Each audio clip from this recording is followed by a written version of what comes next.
Here's a last-minute Christmas shopping suggestion. Jingle bells, bells of NBC.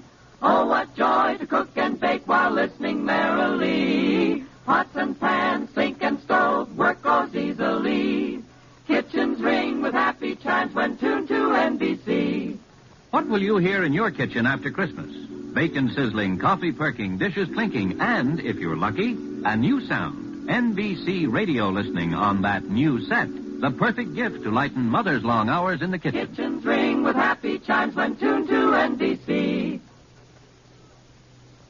James Stewart as the six-shooter.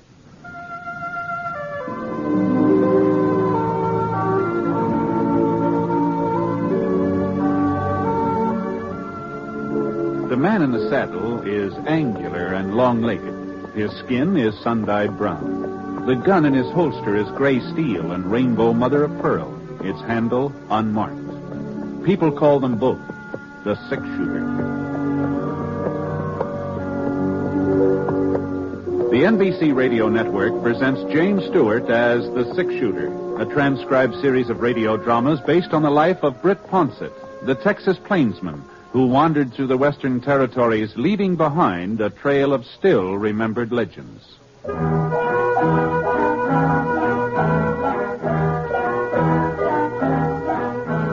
There was a nip in the air, not a freezing, biting, angry nip, but a sort of tingle that made the morning stars shimmer and swung them out of their orbits a little closer to the earth. Oh, it was a winter nip, all right, but not a hard winter. Not a winter when the cattle would come down from the high places, poking their noses into the ice-encrusted ground. It was a mild winter nip.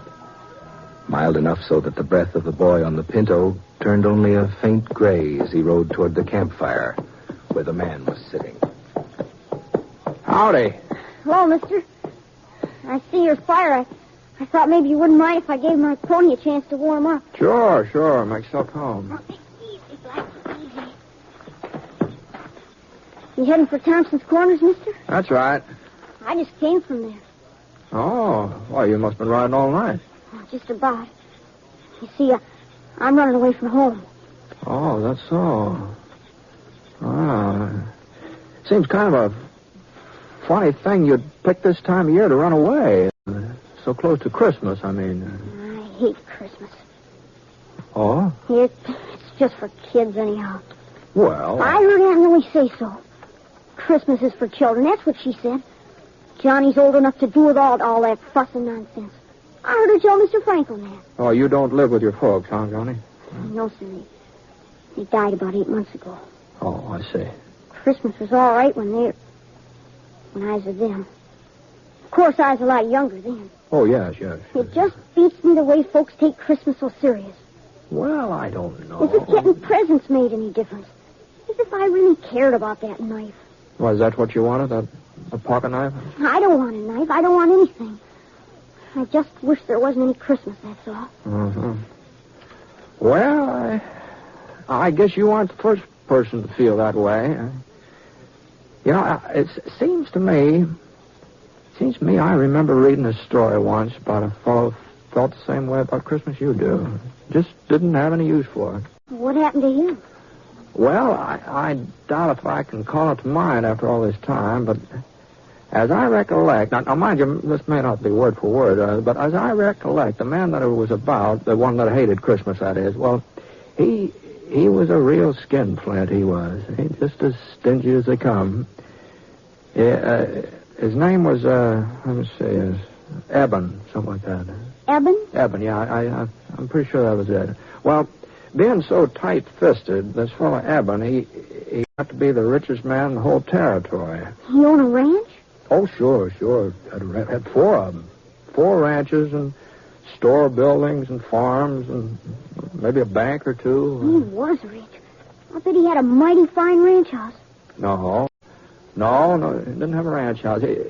Eben wasn't the sort to spend money on a ranch house unless there was profit in it. See, he just lived alone in town, had himself a steady room at the hotel. Well, anyway, one night while Eben was sitting in his room having supper, Christmas Eve it was. Well, on this particular Christmas Eve, His only kin, a nephew, lived in the same town. He stopped by the hotel. To wish you a Merry Christmas, Uncle, and invite you to our place for dinner tomorrow. Christmas, fiddlesticks. Polderall. I suppose you'll be closing up your livery stable for the occasion. Why, sure, Uncle Eb. And just how will the horses know it's Christmas? Answer me that. Well, if they don't know it, we will. Can I tell Sally to expect you at 3? You can expect me all you like, but I ain't coming. Not at 3 or any other time. Oh, if you're making so much money you can afford to be giving parties, maybe I ought to think about raising the rent on the livery stable. Well, now, Uncle I'll go on Eb. and get out of here before I lose my temper. All this nonsense about Christmas. Fiddlesticks. Hold it. Well, after that, Johnny, the nephew didn't stick around there. He got out of Eben's hotel room in a regular gallop. It wasn't very long before Eben had another visitor. He was a young fella, tall, lanky, not very good at speaking. He was a plain, ordinary cowpoke. He was the foreman of the S&M ranch. Oh, well, it took you long enough to get here. Where have you been? Selling off some of my herd without telling me about it? No, sir. That day you rode by, I was out in the range hunting strays. And a good thing I decided to check up on you, too. What's that cabin doing over by Holly Creek? And who are those people staying there? They're my family. I built the shack for them myself. I'm not going to have a bunch of nesters in my property. Tear it down. Well, one of my boys has been sick. I can't afford to rent That ain't my concern. It's up to you to keep your family and what you earn. So see that you get rid of that shack. Tomorrow. But tomorrow's Christmas. Oh, well. Then you'll have plenty of free time to tear it down. I'll be out the day after to make sure you've done it. Good night. Wasn't much use in arguing. Foreman knew that. So he put on his hat and shuffled out. Now Eben was alone again. At least he thought he was alone. The clock on the mantel started striking 8, and that's when it was time for him to turn in. So he put on his flannel nightshirt and reached for the kerosene lamp to set it on the stool beside the bed. And right about then, the strangest thing happened. What in tarnation? Johnny, old Eben saw a man's face looking right at him from inside that lamp. Eyes and hair and nose and mouth, whiskers, all just as plain as day. Jake! It was old Jake, Eben's partner.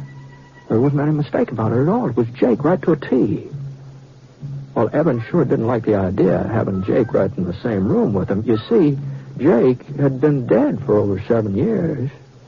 Not that Eben really believed in ghosts or haunts or anything like that. He told himself he'd just imagining all this. Yeah, I got to get a hold of myself. He put out his hand to turn down the wick, but all of a sudden his fingers started trembling. There was Jake again, across the room this time, standing right by the bureau. No. And when the lamp slipped out of Eben's hand, the room didn't get dark at all. Jake seemed to be surrounded by a splotch of bright yellow light, and he was wearing the same boots and breeches and leather jacket that he'd had on 7 years ago, the day he died. But as Jake came closer, Eben could see that he was wearing something else. A small leather saddle strapped across his back. And hanging down from it were 2 saddlebags stuffed so full of gold nuggets and mortgage papers and land grants that Jake could hardly drag him across the floor. You recognize me, Eben? Oh, sure, Jake. Why, sure. I'd never forget you, but... Well, what are you doing here? And why are you wearing that getup? Always thinking about land and money. Always scheming and conniving. That's why I wear it. And that's why I've come to warn you, Eben. The saddle you're fixing up for yourself is even heavier than mine. But I don't know what you mean, Jake. I ain't done no wrong. I ain't never done folks no wrong. Have you ever done them any good? Any good at all? Oh, why, sure. I've worked hard. I've saved my money. I ain't been a burden on anybody. Why, you should see our ranches, Jake. Oh, the way I've built them up. I have seen them many times. And I've seen a lot more than that, too. That's my punishment. To spend eternity traveling around, seeing mankind with its trials and tribulations, with its joys and hopes. Is that so terrible? Oh, Eben, to watch him and not be able to help him. You'll find out how terrible it is. You'll find out. There must be some way of avoiding this. You always were my friend. Jake, tell me what to do. Eben, you've got to find out for yourself. But how? Tonight, at 1 o'clock, you'll be haunted by a ghost. Another ghost? Pay him heed, Eben. Pay him some heed. Wait, Jake. Don't leave me without it. Jake. The yellow light sort of faded away and the ghost was gone. It was just like he hadn't even been there. And then something caught the corner of Eben's eye. A little glimmer on the floor. And he bent over to pick it up. A gold nugget. Oh, now where on earth did it... Oh. And then he remembered. Those saddlebags of Jake's, they'd been filled clear to the brim with gold nuggets.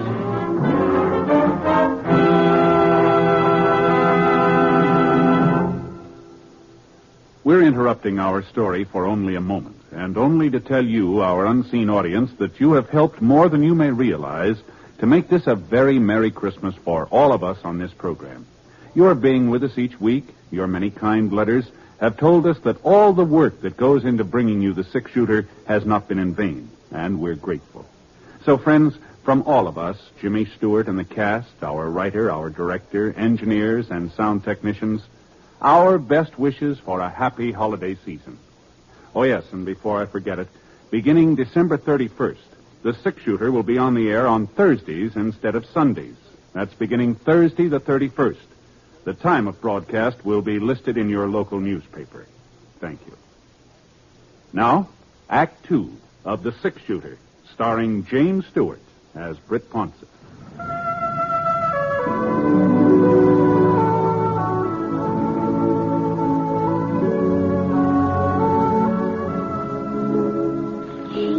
A gold nugget.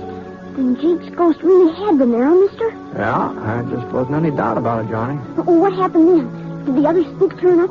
The one Jake said was coming to see Evan? Oh, sure, Johnny, sure, yeah. He was right on time, too. Evan was lying in bed, wide awake, of course. He hadn't been able to do much sleep, and he's too scared. It was kind of peculiar. Evan was half scared the ghost would come and half scared he wouldn't, you see. But before the sound of the clock had died away, there he was. He's sitting in Evan's rocking chair like he'd been there all night long. And this ghost was a young fella, maybe 18, 19, all duded up the way young bucks like to dress, fancy chaps and checkered shirt and a red bandana tied around his neck. Howdy, Eben. Reckon you've been expecting. Yeah, well, I guess so.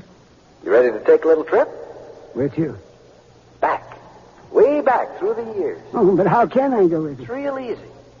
You see, I'm the ghost of Christmas past. You're past, Eben. Let's shove off. Well, the next thing Evan knew, he and that ghost were standing out on a snow-covered prairie. There was a circle of covered wagons in front of them, and the people from the wagons were gathered together and listening to a tall, white-bearded man. Behold, I bring you good He was reading the Bible. Great joy, which will be to all people. For unto you is born this day in the city of David a Savior, which is Christ the Lord. And there shall be a sign unto you. You shall find a baby. The ghost turned and pointed to a boy sitting away from the others on the tailboard of one of the wagons. Small boy, about 10 years old, with hollow cheeks and his eyes all red from crying. Oh, no. It was Eben himself. On a Christmas day, a long, long time ago. Not a very happy Christmas either. It was only a week since the oxen had stampeded and his ma had been killed when she fell from the wagon. His pa had died with an Apache arrow in his chest. No, I don't want to look at him anymore. Can't you show me another Christmas? Well, it was no sooner said than done. Now Eben and the ghost were in a bunkhouse. And Evan saw himself again. Oh, he's 10 years older than the boy on the prairie, but he was lying on a blanket staring up at the ceiling. And then his pal Jake came running in, all out of breath. Come on, Ed. Get a clean shirt on. We got us an invite to a party. Huh? Yeah, the boss is throwing a big shindig. He says he'll fire us if we don't show up. Evan couldn't help remembering that party. Oh, the roast beef and the baked ham and square dancing and the pretty girls in their calico. He couldn't help saying out loud to the ghost. Oh, dear. How I wish I... What was that, Eben? Nothing, Mr. Spirit. Nothing. I was just remembering how I treated my foreman today. That's all. After that, the ghost took Eben to 3 or 4 more of his old Christmases. And none of them were very happy. Especially that Christmas when the young schoolmarm, sitting on the horsehair sofa, had unwrapped a tiny box Eben gave her and then handed it back to him. It's a lovely ring, Eben. But I can't wear it. Well, you're not courting somebody else. No, Eben. But you are. You're courting something else. Bill. Land and money, cattle, profits. They mean more to you than I ever would. I'm sorry. Mr. Ghost, no more of the past. Please, I've seen enough. A man wants to forget. Sure, Eben. Whatever you say. And before Eben could blink his eyes, he was right back in the hotel room. But once he got there, he blinked real hard because all of a sudden the ghost was becoming a different person. He was getting fatter, and his stomach popped out 2 or 3 inches, and a few wrinkles creased his cheeks, and finally his chaps turned into a shiny blue serge suit with a heavy gold chain dangling across the vest. Hey, well, what's happened to you? Why are you so different now? You seem to be getting tired of the past, so I thought we might take a gander at the present, if you've got no objections. Well, the hotel room just melted away, and Eben was looking at that cabin his foreman had built on Holly Creek. Well, that cabin sure was crowded. Oh, there must have been 5 or 6 children, all helping their mother get the Christmas dinner, all laughing and talking, as busy as summer colts. But when their father came in, he had a long face and a tired mouth, and his wife looked up and wanted to know what was troubling him. Oh, I was thinking about old Eben. That's not a very pleasant thought for Christmas, Bob. By the way, what did you want with you yesterday? Was it about this cabin?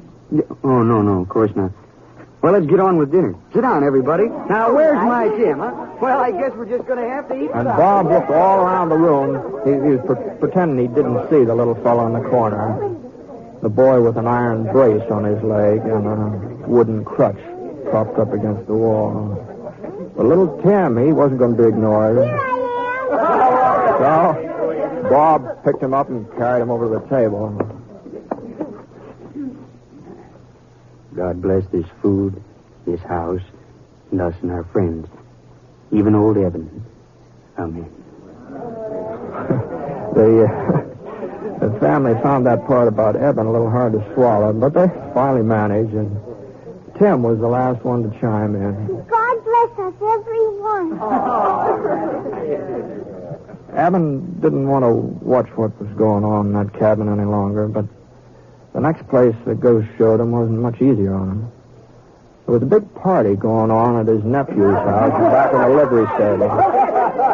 And one of the ladies was blindfolded, you see, and she was trying to pin the tail onto a donkey. But there was something peculiar about this donkey, about the way it was drawn. It looked more like a person than an animal. Well, Eben recognized who it was supposed to be right off.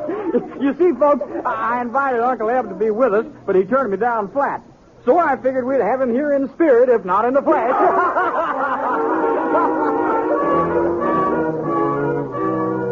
Right back in the hotel room again. That's where Eben found himself. Spirit, you showed me the past and the present. What's left to see? The future, Eben. The future. And that's how Eben came to see a Christmas of the future.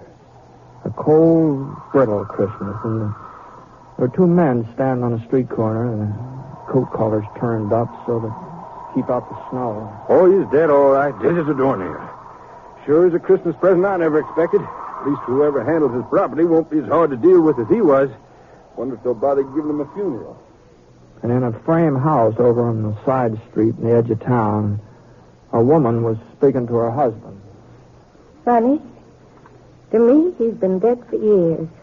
Well, I haven't even thought of him since I don't know when. And yet, you know, once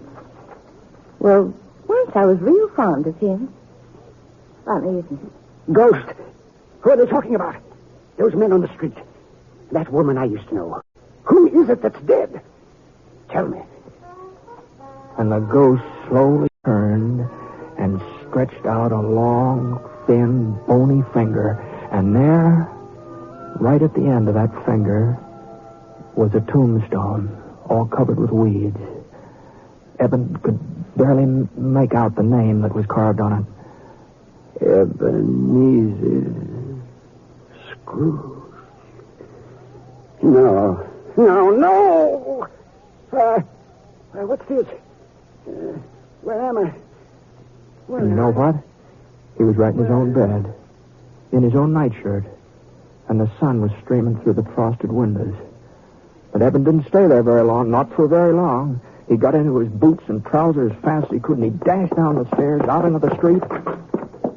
Well, you see, the stores being closed gave Eben quite a problem. Well, he'd just have to make Fuzzy Wagner open the butcher shop up, that's all. Of course, Fuzzy didn't have much choice, seeing as how the shop was located at one end of the buildings.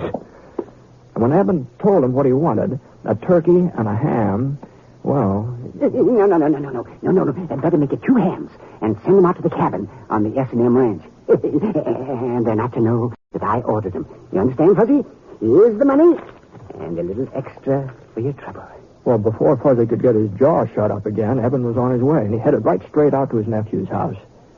And Eben was the life of the party, too. Well, the way he carried on, he's laughing and making jokes and telling stories on himself, and he insisted that they use that donkey with his face on it when they played games, you know.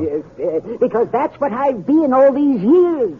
A real 4-footed, long-eared donkey. The next morning, though, that's what Eben enjoyed the most. He was up bright and early and hitched the team to the buckboard and drove out to the S&M, hurrying the horses all the way. Come on, Bess. Come on, Martha. Step a little lively. If he could just get out there before his foreman started tearing down that cabin. Whoa, Martha. Whoa. Yeah. Well, Robert? Yes, sir? I see you ain't carried out my orders. Well, it was Christmas. I just couldn't tell him. I'll do it today. Oh! This is the last straw. I'm not putting up with your shenanigans any longer, young fella. Oh, but please... That cabin's coming down and no buts about it. And then we're building a new ranch house in its place. Big enough for you and your whole family. What? Oh, yes. I'm also doubling your wages as of last week. Merry Christmas, Bob. Even if I am a day late. No, not a day. More like half a lifetime. But Merry Christmas anyway. And as your son says, God blesses everyone.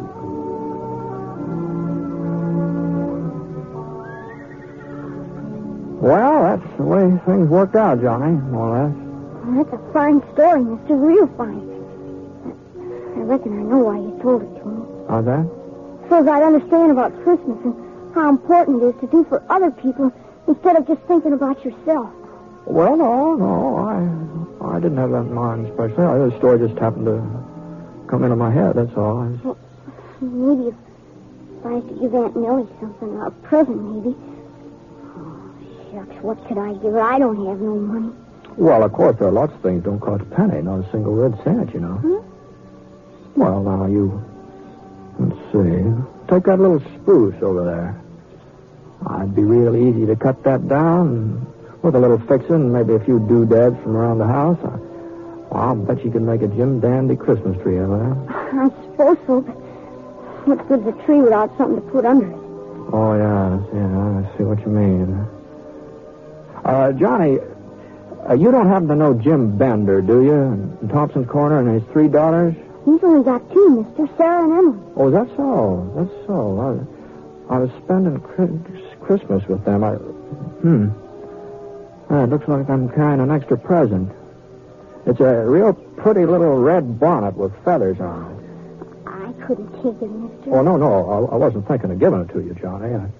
But I was sort of hoping that you'd show me the trail from here on in.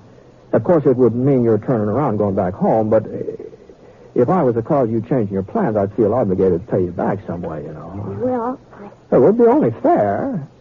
Trouble is, I haven't got much money, so if you wouldn't mind accepting the bonnet instead, you'd be doing me a real favor, Johnny.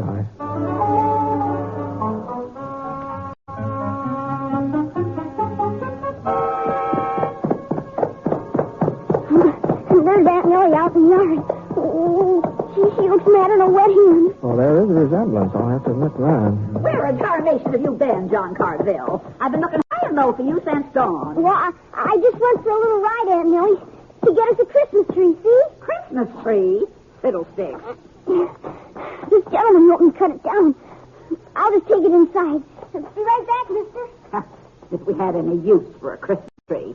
I suppose he's figuring there'll be a whole lot of presents under it. No, don't think so. But just between you and me, I got a hunch there'll be at least one person waiting for somebody.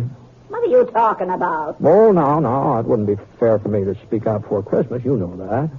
You don't mean he's got something for me? No. You mustn't get too curious so early. But I thought he didn't like me. I thought he just hated having to live here with an old maid. I guess I just don't know nothing about kids. Nothing at all. I don't deserve to get... Well, I think I'd better get moving along. Say goodbye to Johnny for him, will you? And I wonder if you'd give this to him. Hmm? Yeah, tell him the little blade on it's kind of dull, but... A pocket knife? Yeah. Now, how did you know? So long, man. Oh, God bless you, mister. And Merry Christmas. Merry Christmas.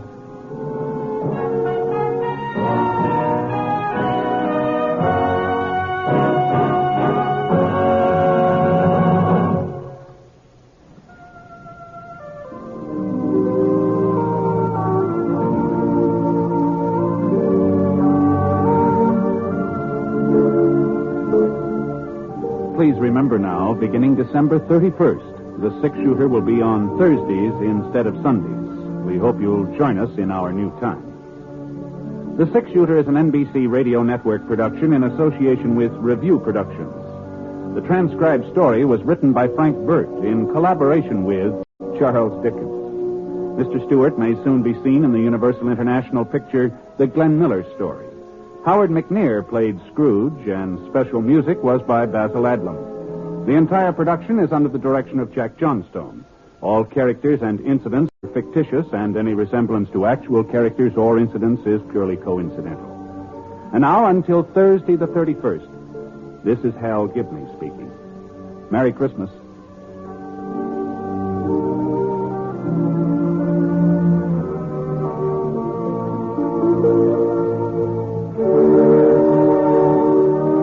Tonight, hear Rex Harrison and Anna Lee in the NBC Star Playhouse on the NBC Radio Network.